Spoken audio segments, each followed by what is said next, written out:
Greetings, welcome to the show. This is the overview, and I'm your host, Brother Mbogo. Today I'm going to take a look at Zionism. I know in the news at the moment with what's happening in West Asia, that is Gaza and Israel and West Bank and so forth, that particular region of the world. So I'm going to take a look at the issue of Israel and the background to the invasion or the colonization of that territory by the British back in the early 1900s. So, and also I'll be looking at the wealthy Rothschilds family. You know, there's a number of Jewish wealthy families that have a lot of influence, political influence, across the world, and particularly in that region and in Western countries. So I'll be looking at their involvement in this Zionist agenda and how they played a part in creating this state they call Israel. Or this, some would call it the invaders, who are not really supposed to be there. These Jews, some would say they are European Jews, who have no real genetic connection to the land. But because they wanted to have an influence in that region of the world, they wanted to create this state called Israel. So anyway, I'll start off by looking at the ideology and some of the background which caused the Zionist program to take place. And this begins back in the 1800s. So I think first I'll start by looking at who coined the term Zionism. The word Zion has been there all along, from even in the biblical days. So anyway, this is an excerpt from, certain excerpts from documents and books which discuss the subject. I think I'll put the references or the details of these books in the description of the program. Sometimes it seems that the word Zionism has always existed, but it was coined, according to most assessments, only on April the 1st, 1890. The person who coined the term was a Jewish thinker named Nathan Burnham. But the term, as I said, the word Zion has been there in the Bible, in the Old Testament, for a couple thousand years now, or according to when these books were put together. And going on to talk about the concept of Jewish nationalism, which began to develop really primarily because of the attacks that these European Jews were facing by their fellow Europeans. You know, there's a contention between the Bible, Christian views of Judaism, of the Jews, and the Jewish view, even of Christianity. There's a contention. The Christians don't see the Jews as genuine people. Yes, they have some respect for the Jewish people, but the Jews are no longer the so-called people of God, or God's chosen people. Christianity believes that when Jesus came, that through Jesus you become God's chosen people, whereas the Jews, as we know, don't believe in Jesus at all. Anyway, continuing. Moved by the emerging nationalist zeitgeist, talking about the nationalism that developed among Jewish people in the 1800s. Moved by the emerging nationalist zeitgeist, Rabbi Yehuda I. Alkalai and Zvi Ersh Kalisher argued that Jews should actively reject the exilic life and settle Eretz Israel as a prelude to redemption. As Alkali wrote in 1845, the land must be, by degrees, be built up and prepared. Other early Zionists composed their cause for self-determination in a more secular key. And in 1862, Tract Rome and Jerusalem, the German Jewish thinker Moses Hess, a figure Karl Marx that is, referred to as my communist rabbi, blended socialism and the ideas of Italian nationalist Giuseppe Mazzini to advocate the founding of an independent Jewish socialist commonwealth. But at the time they didn't know where they were going to put this commonwealth. In 1881, the Russian Tsar Alexander II was assassinated. So this is now relating to some of the, what you might call, oppression against the Jewish people in Europe and Russia. Alexander II was assassinated in an act that sparked a wave of anti-Jewish pogroms across Russia. Further west, the pan-Germanist George Ritter von Schunerer was espousing racist myths about all-powerful Jews in the 1890s. Therefore, there followed an outpouring of anti-Jewish sentiment in France in response to the false accusations of treason against the artillery officer Alfred Dreyfus. By the century's denouement, anti-Semitism was casting its shadow across Europe. So what he's saying basically is there was a growing anti-Jewish sentiment across Europe in the 1800s coming into the early 1900s. So here I'm looking at basically where the Rothschilds came into this picture. The Rothschilds, as we know, is a wealthy Jewish family, which has made their money from banking, I think, and money lending and such things. You know, because of restrictions on the type of work that Jewish people could do in Europe, many of them, well, some of them at least went into money lending, and that's where a lot of their wealth was built up, and they became wealthy in many European countries, and that's where their financial and political influence began to take place. Anyway, in 1881, the Jews who faced the program in Russia wanted to immigrate to Palestine en masse, that's in large numbers. They wanted world-famous people of Jewish origin to finance it, like the Rothschilds and the Hirsch families. This is called Aliyah in Zionist literature, where the wealthy Jews are supposed to finance their return to their so-called homeland. In response, Sultan Abdulhamid II issued an edict banning Jews from resettling in Palestine in April 82. So in response to Jews wanting to move to Palestine to occupy land, the Muslim leader at the time of that region decided to put a ban on Jewish people moving to Palestine. They were allowed to move elsewhere in the empire, but on Palestine itself they were restricted. It allowed them to settle anywhere else in the empire, though no more than 150 families. He then started to buy strategic lands in Palestine through his personal treasury called the Azin Asa. So basically this section of what I wanted to look at here is the fact that the Jewish people wanted the Rothschilds to start financing their return to what they call their homeland. So that's looking at a brief look at their ideology, how they developed their ideology around 1800. I think the desire to go back to Israel or that land has always been there, but certain ideologies began to develop around the 1800s, and they began to settle in that region as far back as 1832. This is from a book called Zionism. It was drafted by the British Foreign Office back in 1920. It looked at the ideology of Zionism and how this Zionist ideology began to play out in the 1800s. The conquest of Syria by Mehmet Ali in 1832 caused Jew and Gentile to turn their thoughts to Palestine. Many Jews flocked thither, and we are told that 30,000 Polish Jews who petitioned Tsar Nicholas to be allowed to proceed to Palestine in a body and await there during 3 years the coming of the Messiah.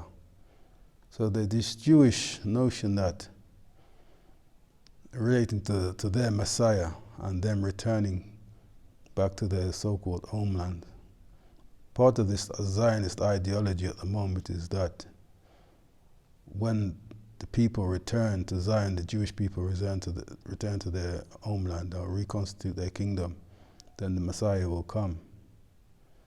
Although the religious Jews don't believe that this is the Zionist program to excuse, you could argue, to occupy the land. But the religious Jews, for them, when the Messiah comes, that's when they'll return. That's why you'll find that many Jewish outside of Israel have no intention of returning. For them, they're waiting for their Jewish Messiah to come. That will be the signal for them to return. And for them, that hasn't happened yet. Anyway, before 1840, there were supposedly 40,000 Jews settled, especially in the four holy cities, Jerusalem, Hebron, Safed, and Tiberias, mostly poor and dependent on their richer brethren in Europe for support. So there were some European Jews that traveled back or traveled to the region in the 1800s. But you also have the Arab Jews that had been there for hundreds or thousands of years. And this is from another document relating to the Rothschilds' involvement in the Palestinian region. From 1882, the Rothschilds began to buy land in Palestine on behalf of others. The Rothschilds, who had international power as they lent money to all governments, wanted the refugee Russian Jews to be allowed to settle in these lands. The first Jewish colony was established in Jaffa that same year, despite not having been granted permission. By 1918, 1/20 of Palestine's fertile lands belonged to the Rothschilds. So they had about 5% of Palestinian land by 1918. And the first colony was established in Jaffa. This is another continuation, I think it's from the same document. Who Sold Palestine, the document is called. Jews refugees began to settle in Palestine using unofficial and illegal methods, aided by societies in Europe, bribing local officials and using fake passports, identity cards, and title deeds were the main ways for this to be done. So they're using fake documents. Even though the Rothschilds had bought the land, to be allowed to move into that region and settle on the land, they needed false passports and fake documents, basically, to gain access to the area, or to the. It wasn't even a state then. I think it was still under the Ottoman Empire or Ottoman Kingdom, whatever you call it. For example, Tunisians in Tunis, occupied by France in 1881, were considered citizens by the Ottoman government. Jews entered the Ottoman country using fake documents and settled in Palestine with the status of Tunisian.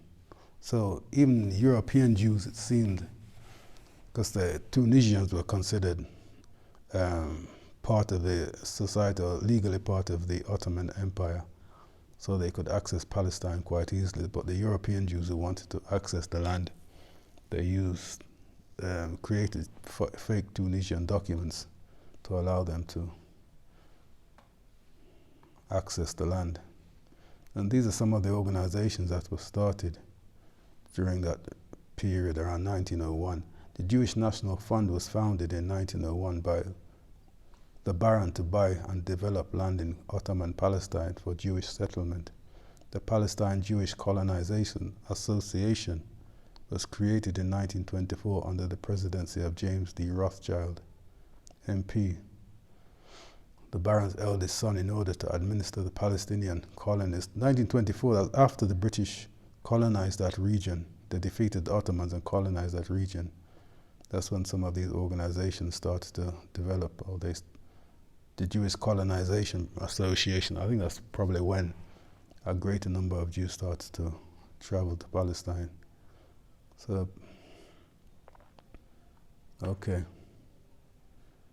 So that's a look at some of the settling, I should say, that took place over from 1832 up to 1924.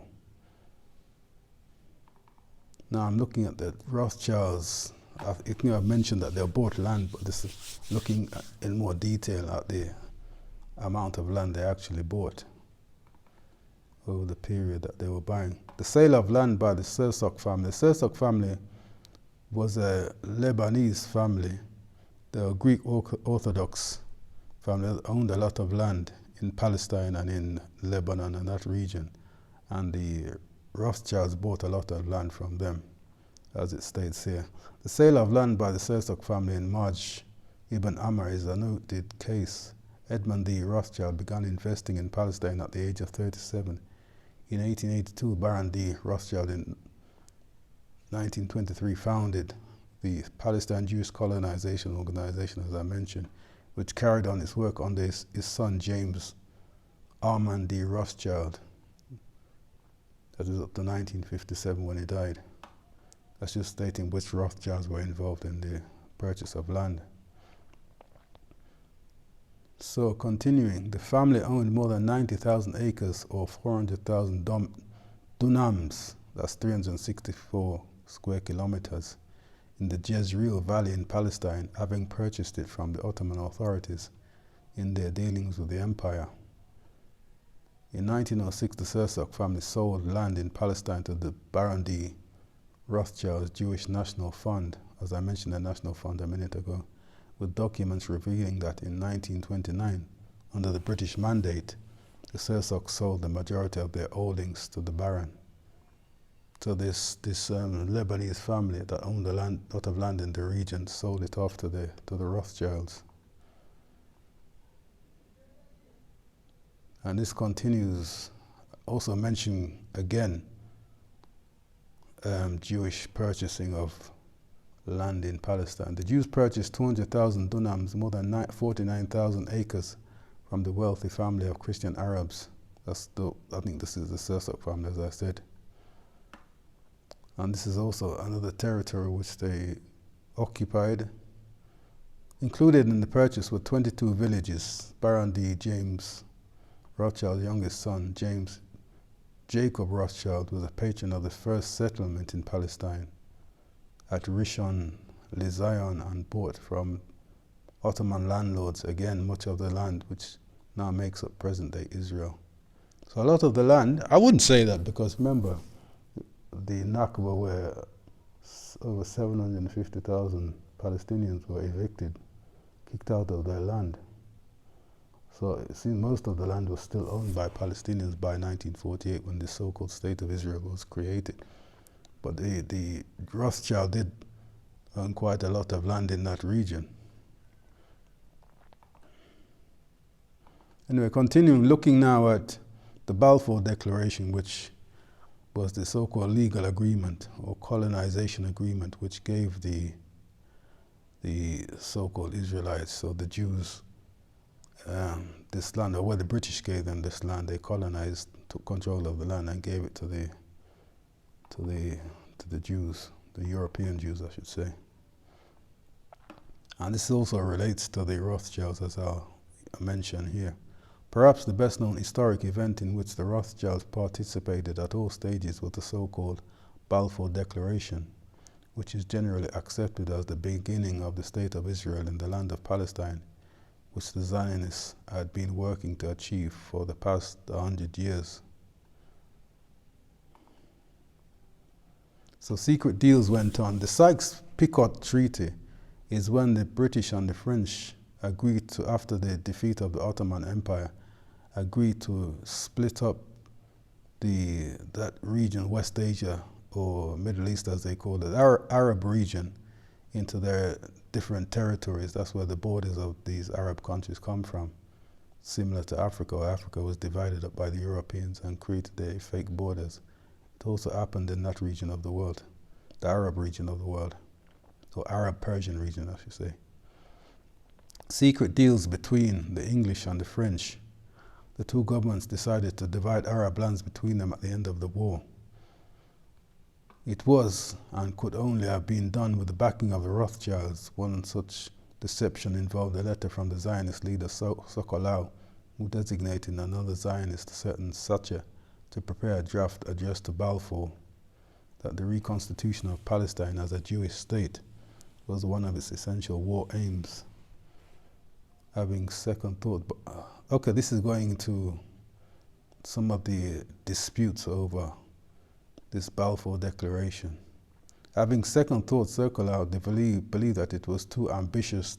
What they meant by too ambitious was too ambitious to be looking for a Jewish state. So they gave it a different term as what seemed to be a lighter term. A draft addressed to Balfour that the reconstitution of the Palestine. Okay, I've read that. If we ask to, this is what Sokolau said in a letter to his colleague. If we ask too much, we will get nothing. A view evidently shared by Lord Rothschild. However, They were appalled when the Foreign Office issued its own draft which employed such terms as asylum, refugee, and sanctuary for the victims of Jewish persecution. Basically, they're saying that they can't accept that the land will just be a refuge or asylum for the Jews. It has to be some kind of Jewish state. This was, needless to say, rejected by the Zionists, who insisted that the declaration would have no value at all unless the principle of recognizing Palestine as a national home for the Jewish people was affirmed. Eventually, on the 18th of July, Rothschild submitted a compromise formula to Balfour. It mentioned not a Jewish state, but a national home. So initially, in the Balfour Agreement, if you read it, it will mention that Palestine was supposed to be a national home for the Jews. But what we have now is actually a separate Jewish state. The document also mentioned that the welfare of the people already on the land was supposed to be, or the rights of the people that were already on the land was supposed to be respected, which is, of course, which we know, of course, has not taken place. The people on the land have been ejected from their homes and the land which they owned in order for these Zionists to come and create their state. Continuing, behind-the-scenes activities that went on are explained by Jacob D. Haas in his biography of Justice Brandeis. Justice Brandeis was a Supreme Court judge in the US. He's also a staunch Zionist at the time. This is regarding the Balfour Declaration again.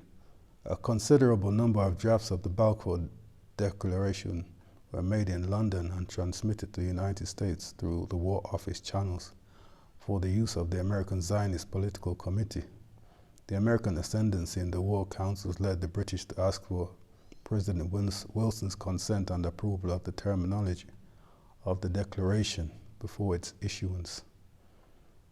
The draft that was cabled from government to government was handed to the Brandeis regime for its approval of this Zionist organization.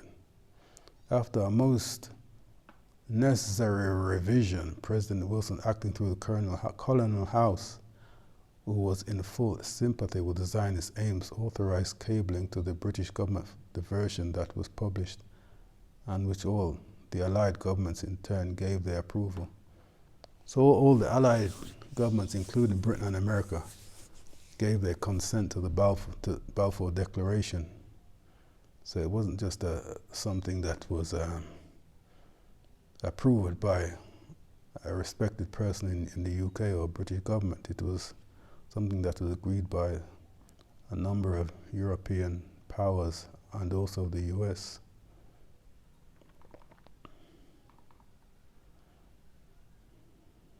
Anyway, continuing. Now I'm looking at how the US got involved in World War I, according to what I'm reading here, was under dubious circumstances, and it was related to the Zionist program. They didn't just get involved in World War I out of some benevolent reason. It was done out of the insistence of certain parties. You know, we were encouraging the Jews to help us, promising them that Palestine, this is the British, we were encouraging the Jews to help us, promising them that Palestine would be theirs. How did the Zionists help, basically? They persuaded the US Congress to declare war on Germany against the wishes of 87% of the American people. For that, behind the backs of the Arabs and the other Palestinian residents, so the Jews were promised basically that they would be given this homeland in Palestine in exchange for them encouraging or convincing the US to get involved in World War I. The British, with the US complicity, promised Palestine to the Zionists, although not remotely sanctioned to do so by international law. So they made a promise to the Zionists, even though legally they didn't have the capacity to actually do what they did, which is not new. Colonialists, obviously, they colonized territories without any kind of affirmation of national law, international law. They create their own laws or their own ways of doing things. Even though their own laws may go against what they intend to do, they'll still do it for their own benefit. It is readily admitted by Langer and other historians that without the help of the Arabs, the British would not have been able to drive Turkey out of Arabia and Palestine. In reflection, it was the Arabs under Lawrence who drove the Turks out of Arabia and Palestine.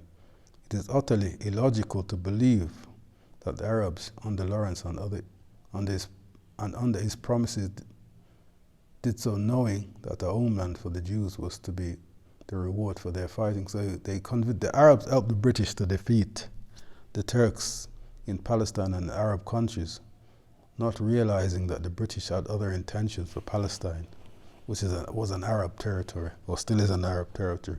So basically they deceived them, basically they used them to gain territory and then turned around and gave the land that the Arabs helped them to gain from the Turkish. They gave that land to the Jewish people. So that's looking at some of the deceptions.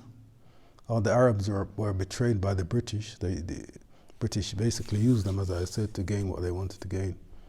And then looking lastly at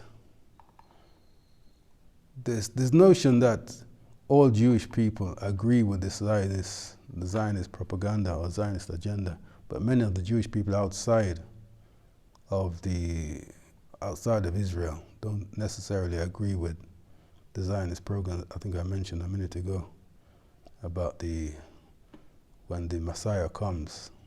So those outside of Israel, or many outside of Israel, are waiting for the Messiah to come before they return, while the Zionists are trying to bring forth the Messiah by colonizing the land and taking over the land. There are some other things they're doing in terms of Jerusalem and whatever, in order to supposedly encourage the Messiah to come back, or to encourage this return of the Messiah. And certain Christian Zionists also are playing that game for their own reason, because Christian Zionists, from what I understand, don't actually like Jews that much. They don't see the Jews as chosen people, but they see that process of Zionism as a method to bring back the Messiah. The majority of American Jews were not interested in migrating to Israel under Brandeis. Until Brandeis got their attention, apparently they did not regard Palestine as a homeland, at least not in the political sense of a Zionist state, because their religion taught that there could be no Jewish state until the return of the Messiah, as I said. And this continues with the thinking of the religious Jews. This is in the UK. To blunt the attitude of religious Jews, Wiseman made a speech in London on May 20th, 1917, in which he asserted that he knew that the British government was prepared to support Zionist plans for Palestine, but no doubt, knowing that the power and prestige of Lord Rothschild would more than likely carry the day, he did so anyway, even though he's not officially entitled to support the Jews. The anti-Zionist religious Jewish opposition under the direction of Claude Montefiore of the famous Montefiore Jewish dynasty was extremely upset, especially as Wiseman had referred to religious Jews as a small minority. So they were not a small minority, but they were he wanted to give the impression that the majority of the Jews supported the Zionist program, even though it was not the case. According to a history of Zionism, a letter signed by Montefiore and David Alexander, the president of the British Board of Deputies of the Jewish Society in the UK.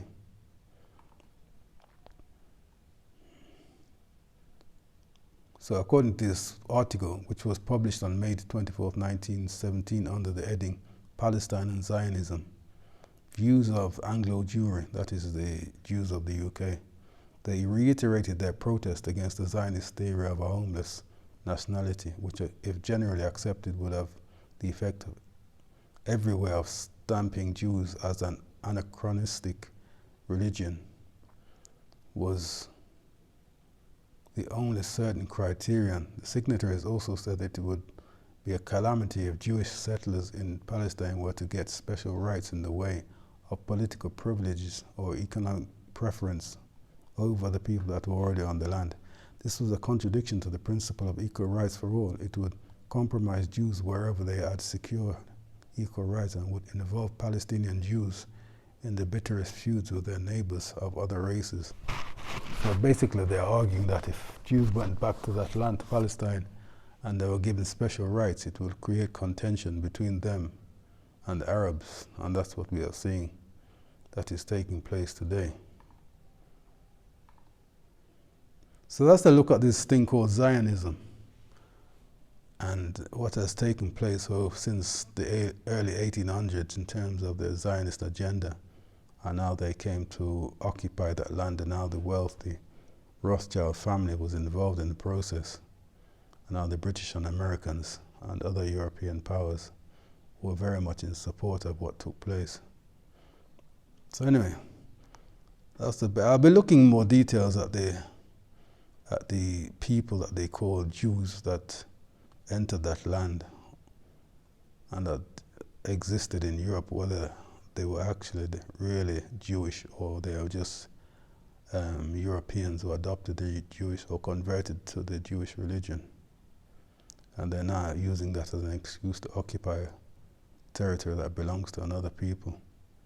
But we know that, for example, that the Western powers, that's the British and Americans mainly, want to have a foothold in West Asia so that they can have an influence in the region and have some level of control or dominance over the region. So having a state where a good number of the people in a particular country there are Europeans, and it's well financed militarily, especially by the US. The US gives a certain budget to Israel on a yearly basis. That's why they're well armed.